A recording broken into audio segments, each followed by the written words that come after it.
saya akan mengkagumi Gus Dur dari segi fikih.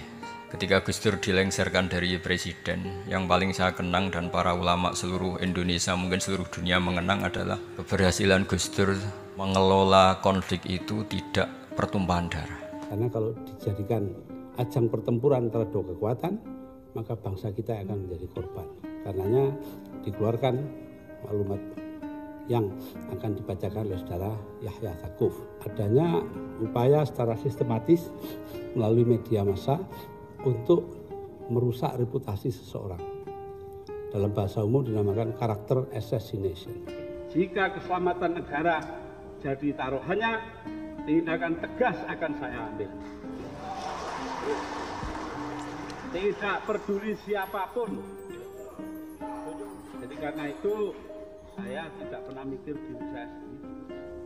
Ini sudah kegilaan di luar batas. Gus! Pengawal! Gus Dur! Patut no.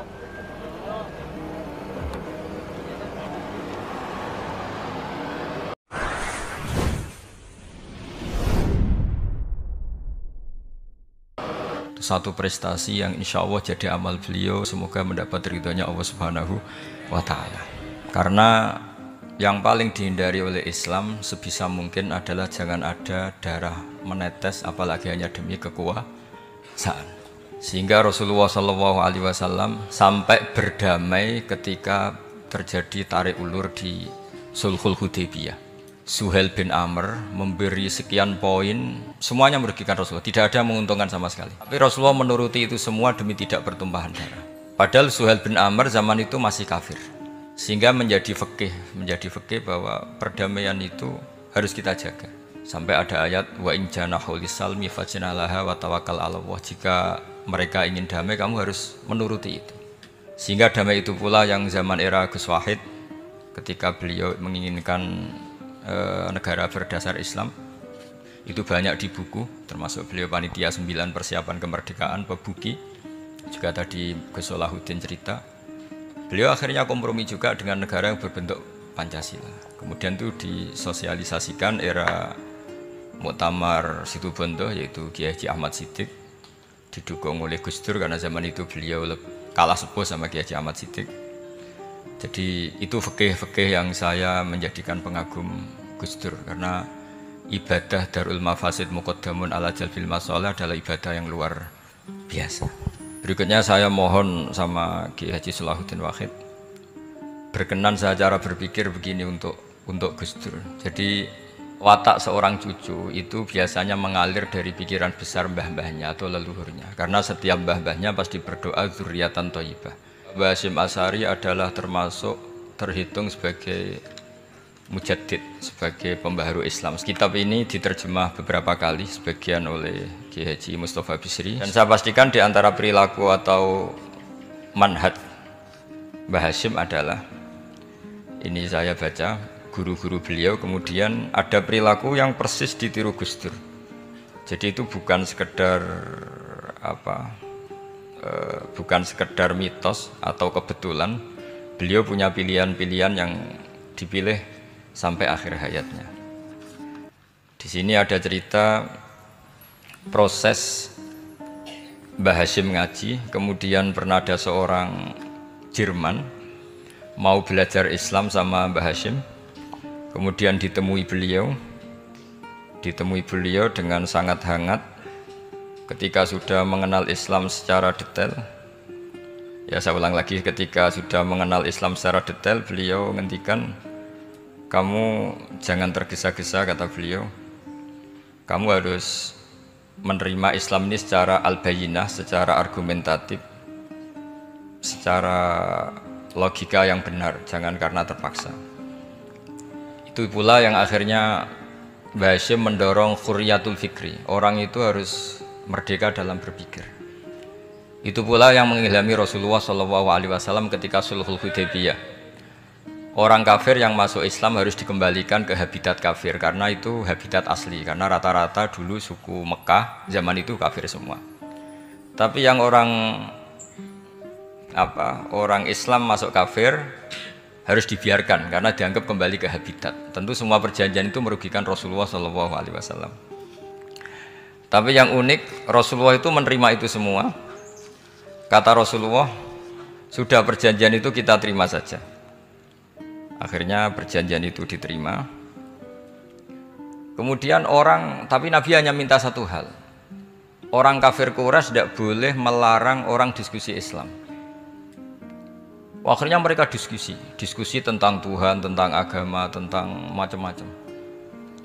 Sehingga mereka akhirnya membandingkan, namanya punya Tuhan batu sama Tuhan yang disebut Muhammad. Tentu mereka masih jangkar pakai nama Muhammad.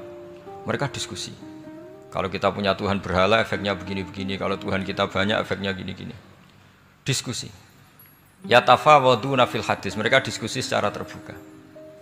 Terus fama ahadun yaqilu syai'an illa dakhala fihi. Kemudian seseorang yang berpikir secara benar, yang mengenali Islam, pasti akan masuk Islam. Sehingga karena mereka diskusi bebas tanpa tekanan, akhirnya mereka memilih Islam. Dan setelah mereka Islam, mereka akhirnya ikrar Islam sama ikrar cara sekarang ikrar, kemudian menjadi Muslim. Dan otomatis perjanjian itu dibatalkan.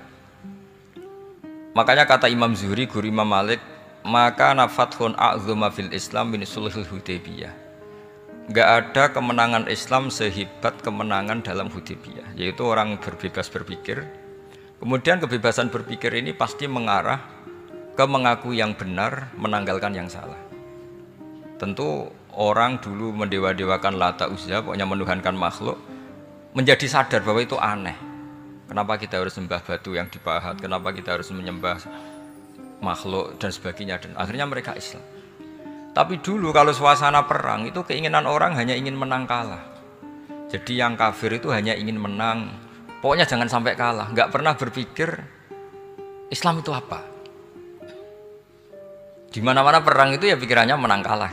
Tapi setelah nggak ada perang, meskipun segala perjanjiannya merugikan Islam, orang akan berpikir secara objektif. Makanya fama ahadun yaqilu syai'an illa dakhala fihi. Tidak ada seseorang yang berpikir tentang Islam kecuali akhirnya masuk Islam. Sehingga itu disebut maka nafathun a'zuma fil Islam min sulhul Hudaybiyah. Enggak ada futuhat yang sebesar sulhul Hudaybiyah. Ini saya baca, tapi ini demi Gus Dur, artinya bahwa pilihan-pilihan itu mulai ada zaman Basim Asy'ari. Saya baca satu-satu ya, mulai kredibilitas ilmu beliau, karena dalam Islam itu harus ada sanad. Saya pernah ditanya seorang ilmuwan, Pak Bahak, kenapa Islam itu harus ada sanad? Kita kan orang cerdas, kan bisa berpikir sendiri, ngapain nunggu pikirannya orang-orang, kata saya. Terus saya bilang, agama itu agamanya Allah dan Rasul. Kalau pikiran kamu namanya agama kamu, bukan pikiran agama, kata saya. Kalau kamu punya pikiran, ya namanya pikiran kamu, tidak agama. Kalau agama itu harus bersanad. Jadi pikirannya Mbah Hashim sama dengan pikirannya Mbah Mahfud pikirannya sama dengan Said Abi Bakar Sato sama dengan Sayyid Zaini Dahlan, dan seterusnya sampai logika itu sampai Rasulullah Shallallahu Alaihi Wasallam. Saya beri sekian contoh. Pikiran yang kita ciptakan bisa salah, misalnya begini. Dulu misalnya Nabi pernah bersabda, al-qatil wal maqtul finnar, pembunuh yang dibunuh sama-sama neraka. Jadi idal taqal muslimani bisayfihima fal qatil wal maqtul finnar. Jika dua orang muslim bertemu sama-sama bawa pedang, maka yang bunuh maupun yang dibunuh itu sama-sama masuk neraka. Makanya kita harus syukur sekali Indonesia itu paling menghindari membunuh, karena kalau sesama muslim membunuh itu ancamannya berat, sama-sama masuk neraka. Bukan sekedar diboyong dari pondok Tebuireng, itu neraka gitu. Kalau dibayang pondok gampang itu, nanti mondok lain gampang. Terus logika sahabat begini, hadza al-qatil fama balul maqtul. Oke ya Rasulullah, kalau al-qatil masuk neraka namanya pembunuh, oke kita terima. Tapi fama balul maqtul, lalu dosanya yang terbunuh itu apa?